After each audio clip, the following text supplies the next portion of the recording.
Chilling tales for dark nights.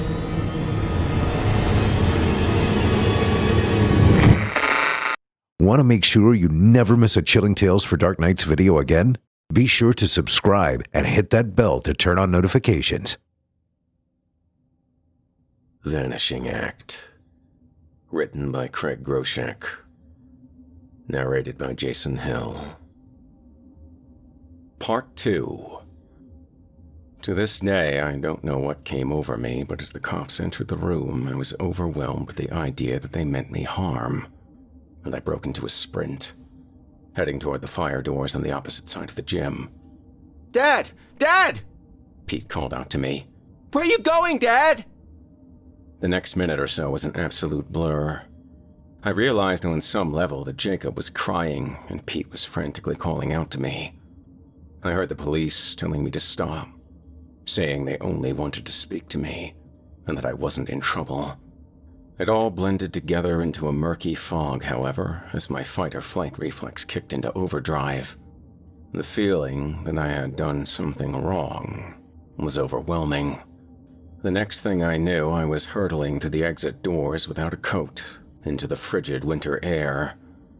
I'm not sure where I had planned on going, as I hadn't even thought to grab the keys to my SUV, but none of that mattered, because a few seconds later, I heard the deafening bleating of a minivan's horn, moments before it smashed into me. It was all the driver could do, and I suppose I ought to be grateful for that, and it's not every day you see a sweaty gentleman burst from the fire doors of a gymnasium after dark and sprint across the parking lot with wild abandon. I didn't feel a thing. Just as the vehicle's collision with my body seemed inevitable, I felt the pavement shift beneath my feet, and an intense buzzing, like the drone of a million cicadas, overtook me. The scene about me seemed to rotate and pan and tilt all at once, and in that moment, I experienced things in ways I never have before. I heard colors. I smelled sounds, and tasted the numbers and letters on all the license plates spinning around me. The tinnitus-like howl rose again in the distance, and with it, I caught sight of something gargantuan looming on the horizon, which seemed to stretch out in all directions where once there had been buildings. Before I had a chance to make sense of what I was seeing, that sinking feeling returned, alongside the quickly rising crescendo of the tinnitus. All at once, for just a fraction of a second, everything went dark, and I found myself hovering in a void. And I was not alone.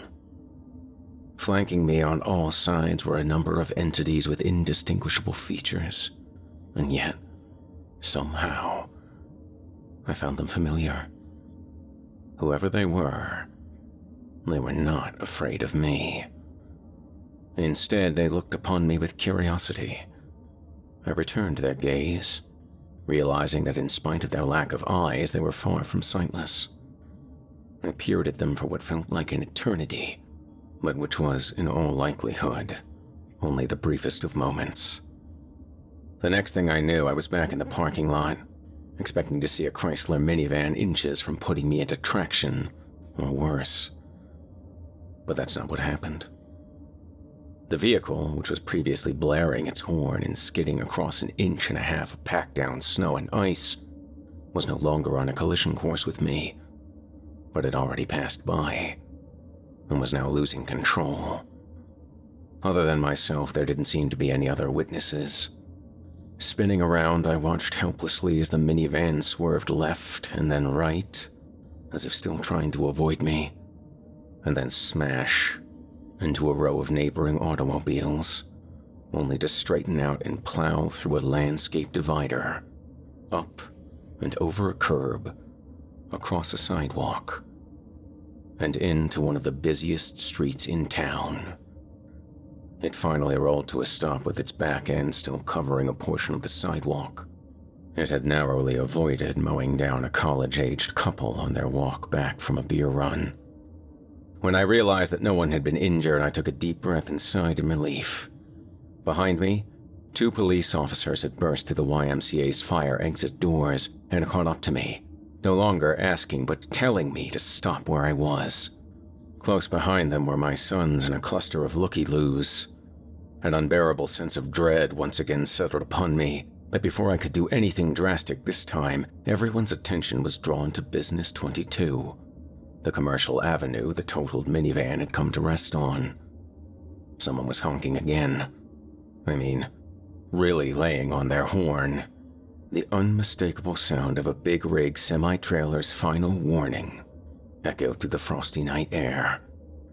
Then, with an explosion of glass and metal, accompanied by the banshee shrieks of innocent bystanders, an 18-wheeler obliterated the minivan and its passengers. I had no time to process anything. Before the dust had even settled, my oldest son came running up to me and threw his arms around me. A moment later, Jake did the same. He was shivering. Out of fear or from the cold, I couldn't tell, but I saw neither of my boys had taken the time to put their jackets on. Fortunately, the 3 of us were uninjured, though the same could not be said for the occupants of the vehicle, which had just been destroyed in a freak chain reaction. What the hell just happened? I thought, just as 2 out-of-breath police officers caught up to me, one of them calling for medical assistance in response to the crash I'd inadvertently caused. "Mr. Schilling," the taller one said, "you almost got yourself killed, and for nothing. There is no need to run. We just wanted to ask a few questions about what happened inside." He paused for a moment, then added something that made my blood run cold. "We'd like to review some footage with you." The footage. No, I thought. I destroyed the footage. One of the parents caught something unusual on camera. The cop continued, but I was hardly listening, holding on tighter to my boys by the minute. "We would appreciate it if you would come down to the station to go over it together, and if you can help us make sense of it. It shouldn't take long." And, just like that, the feeling was back. The oppressive, dark chill running up and down my spine, screaming at me to run, that this was all wrong. Everything about it was wrong, but running away only made things worse. I looked down into my boys' eyes with resignation and spoke to them. "Kids, I'm sorry. I don't know what came over me. I don't know what's happening. I think I need help." "It's okay, Dad," Peter said. "Let's just go home. You'll feel better there. I don't want to be here anymore, and neither does Jake." "I can't," I replied. "Not yet. I need to call your mom and tell her to come to get you. I think I have to go with the officers. They say they have some questions to ask me. It'll only take a little bit." "No, Dad, don't," Peter protested, suddenly frantic. "I overheard the other moms. They saw you too." "Saw me? What?" I asked. "You know what, Dad," he said, motioning toward the gym. "They saw it." I swallowed hard. Jake squeezed me harder and spoke for the first time since the incident. "I'm scared, Daddy," he said weakly, burying his face in my chest. "I don't want you to go." I was about to respond when a 3rd officer came walking briskly from the front lobby doors, similarly winded. "You're going to want to see this, Mike," he said to the taller cop who'd been speaking to me before. "What is it, Dan?" "The YMCA's got security cameras in the parking lot. They got the crash on film. You're not going to believe this." Both of the officers looked at me and my breath caught in my throat. Mike addressed me again. "Mr. Schilling," he said, "I'd like to ask you one more time to please come with us now." This wasn't going to end well. I looked at my kids, both of them pleading with me not to go. I felt terrible. But what choice did I have? I pulled out my mobile phone, called my wife, told her there'd been an accident, but the boys and I were fine, and that she needed to come to the police station to pick them up. As the officers wanted to ask me some questions, I left it at that. The sound of sirens wailing in the distance put the events of the evening into a grave perspective. As I took a seat in a police cruiser alongside my boys and was escorted to the station downtown, I noticed a formidable crowd had gathered around the site of the minivan crash, and kept growing. Along the way, Jacob started crying again, and Peter looked like he was about to. I had no idea what everyone had seen on the footage they were referring to, and just how much trouble I was in now, if any. But I had a bad feeling about all this, and I felt like it was only going to get worse. As I watched the ambulance lights fade more and more the further we got from the YMCA, odd visions popped into my head.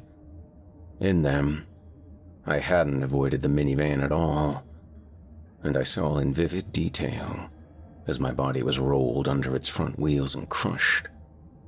In my mind's eye, I saw it. The driver screaming and leaping from their vehicle, my children crying in torment as they arrived outside, only to find my battered corpse lying crushed in the snow. And I saw the driver of the semi-truck passing by without incident, and the police officers shaking their heads, trying to figure out why I'd run in the first place. I saw the ambulances arrive, not on account of the injury or death of strangers, but to retrieve my body. I saw my wife coming to identify my body, my children in their Sunday best, laying flowers on my casket, and my kids growing up, and my wife growing older, without me. I witnessed my sons make friends, get married, have kids of their own, occasionally stopping by my headstone to put on fresh flowers. I saw my wife go on alone, become depressed in my absence, and then, to my horror, take her own life. At the sound of the gunshot, I snapped violently back from my reverie, shaking my head as if doing so would rid my mind of the dreadful images I'd just seen. What does this mean? I screamed internally. Why is this happening to me? I was an absolute wreck by the time we arrived at the police station, and it didn't help matters much when my wife got there, with dozens of questions of her own, stressed to the point of a panic attack over everyone's well-being. Though I tried as hard as I could, I simply couldn't get the images of the fate I'd avoided out of my mind. And even though the events had never come to pass in actuality, the visions of my wife's suicide seemed as real as any other memories I had, if not more so. And I began to wonder if I had really died, and if I simply didn't know it, or hadn't accepted it yet. Or maybe this was hell, or limbo. It certainly wasn't heaven. Whatever it was, I was not where I'd once been, and though the world around me looked much the same, I knew instinctively I'd been transported someplace else entirely. How else can I explain what was happening? For the time being, I resigned myself to speaking with the officers and seeing what the footage contained. They wanted answers, so did I. And I certainly wouldn't get any if I went into hiding, hoping the problem would go away. With a hug and a kiss, I bid my wife and kids farewell, and told them I'd see them soon, and allowed the officers to escort me into the station.